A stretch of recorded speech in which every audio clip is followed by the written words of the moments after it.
If you guys have been following the channel, or more specifically the Instagram account, for any length of time, you're going to know I enjoy myself some Penelope. And I was actually able to get a hold of the newest release, the Penelope Havana. It's kind of the new hotness right now from them. So let's take a look at it. Let's roll that intro.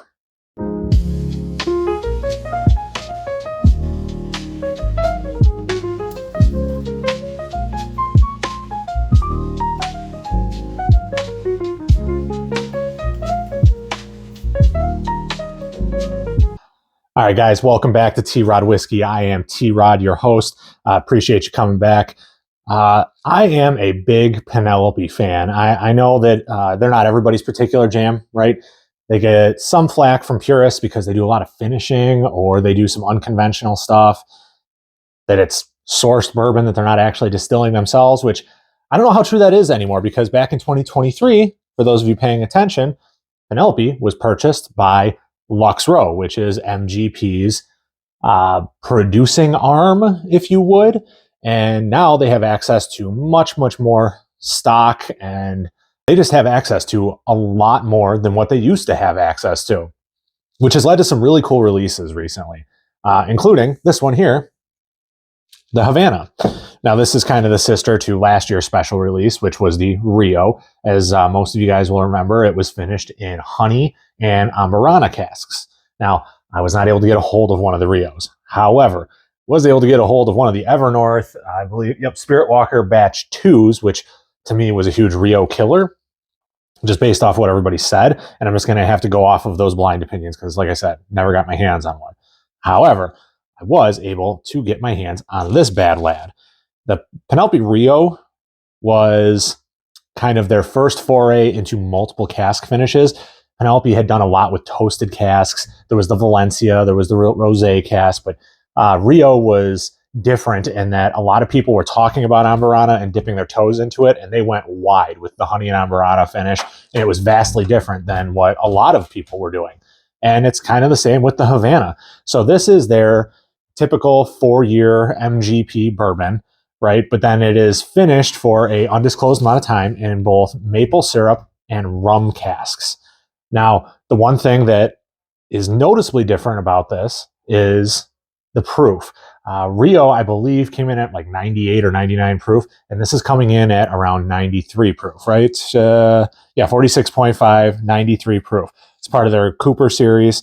I love the label. I love the purple with like the neon pink. I think it looks fantastic. I love the presentation of these Penelope bottles. And this one, it's really not priced, obscenely. It's a $79.99 here in Michigan, and we tend to be a little bit on like the hotter end of MSRPs a lot of times.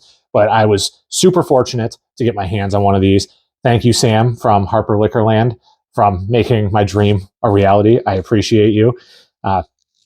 These bottlings are just always super cool and super unique.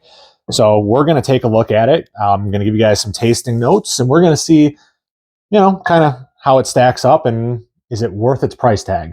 I'm sure it will be. I've tried it once already. It's been open for about a week. So a little bit of air got in there. We're going to let it open up a tad bit. But I really like finished whiskeys. I know some people kind of shy away from them, and they're saying, it's not really that whiskey, and it's not really bourbon if you finish it in something, and you get into the minutia of the law. But I mean, I really don't care.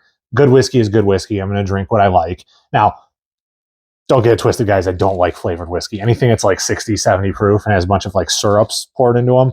Yeah, I'm not about that life. Not going to do it. But this is a well-crafted whiskey. Good proof, good presentation, good price point, and they're transparent, right? It says right on the side, bottled by Penelope Bourbon Company. So let's get into it, yeah? Whew. It smells very, very sweet right off the rip. And I mean, the color is pretty dark. I don't know if you guys can pick that out or not, but that color it's definitely got a little bit of a dark bronze hue to it. Fairly non-viscous, actually.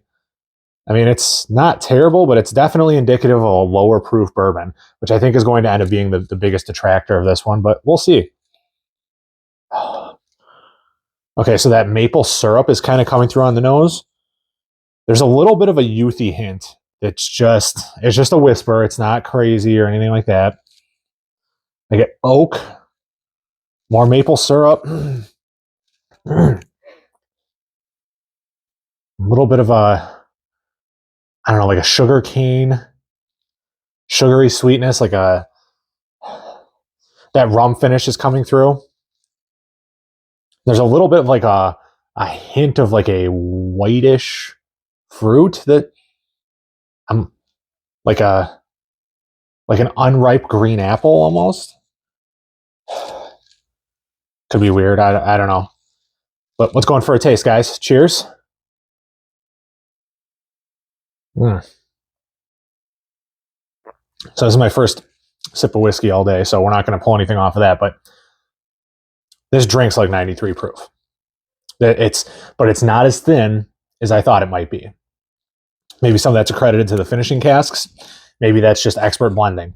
But for 93 proof, I was expecting something a little bit thinner on the mouthfeel, a little bit less coating. This coats pretty well.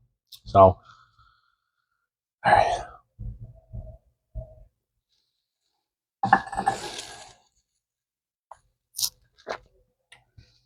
Okay, so the maple for me definitely takes the driver's seat.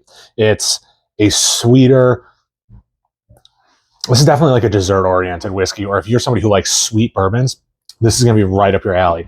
I think the maple takes that primary flavor profile with the rum kind of just reinforcing that. They work really well together, but it's just, and the back end is all butterscotch for me, like a muted butterscotch, but it's there. It coats really well. It's begging, pleading for you to go back for another drink. It's very sweet. Almost like a syrupy sweetness to this. I mean, I like it. I'm not mad at it.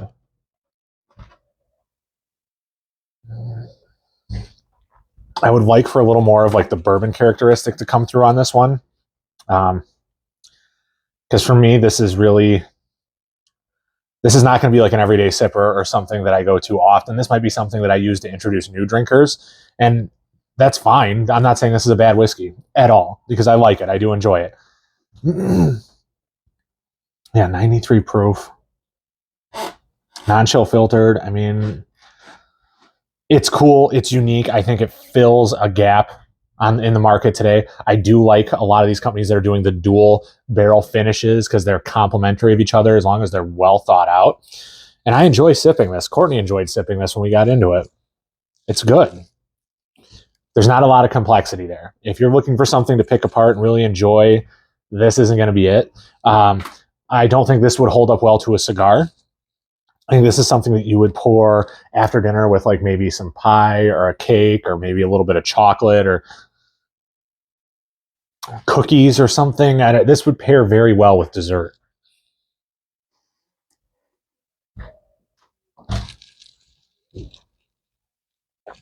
It's just a lot of sweet forward notes, syrupy, sugary, like a simple syrup and maple syrup kind of whipped together and then like with bourbon poured into it is where my tongue is going. That you could probably use this to make a cocktail and not use any simple syrup if this was your bourbon, or very little. Again, not a bad thing. I'm sure there's going to be some people that love this bottle. It's just, for me, if I had to give this a score, 6.2. 6.2, it's good. It's not wonderful. It's not going to change your life. I probably won't be buying a backup of this particular bottle just because it's just not lighting my world on fire. Again, I think it's good. I think everything that Penelope is putting out is good. It's different. It's unique. And for me, unique is going to beat the hype every day of the week. I like the color. I like the presentation. I like the palate. It's just not impactful enough for me to give it a higher grade. So for $80, I'm not sad that I spent the money because I think this is going to be a great conversation piece. I think this is going to be great for some of my friends that are not proof hounds.